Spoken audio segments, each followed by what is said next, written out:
जगदीशचंद्र महिंद्रा हायस्कूलमध्ये आषाढी एकादशीनिमित्त बालवारकऱ्यांची भव्य पायी दिंडी। आषाढी एकादशीचे औचित्य साधून जगदीशचंद्र महिंद्रा हायस्कूल चिंचोली कोकणे यांच्या वतीने विद्यालयात भव्य पायी दिंडी सोहळा अत्यंत उत्साहात आणि भक्तिमय वातावरणात पार पडला। या सोहळ्याने संपूर्ण परिसर विठ्ठल नामाच्या गजराने दुमदुमून गेला होता।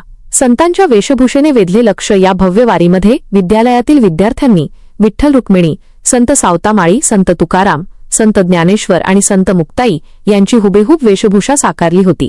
बालसंतांचे हे रूप सर्वांच्या आकर्षणाचा केंद्रबिंदू ठरले। भगव्या पताका, कपाळी बुक्का आणि गळ्यात टाळ घेतलेले बाल वारकरी विठू माऊलीच्या भजनात दंग झाले होते। टाळ मृदंगाच्या लयबद्ध वादनावर आणि हरिनामाच्या जयघोषात विद्यार्थ्यांनी भजनाचा मनमुराद आनंद लुटला। या दिंडी सोहळ्याचे वैशिष्ट्य म्हणजे यात केवळ विद्यार्थीच नव्हे तर शाळेतील शिक्षक, शिक्षकेतर कर्मचारी, पालक आणि स्थानिक ग्रामस्थही मोठ्या संख्येने सहभागी झाले होते। सर्वांच्या उत्स्फूर्त सहभागामुळे या वारीचा आनंद द्विगुणित झाला। चिंचोली कोकणे परिसराने या पारंपरिक आणि भक्तिमय वारीचे उत्स्फूर्त स्वागत केले, ज्यामुळे संपूर्ण परिसरात एक आगळेवेगळे चैतन्य निर्माण झाले होते।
Please.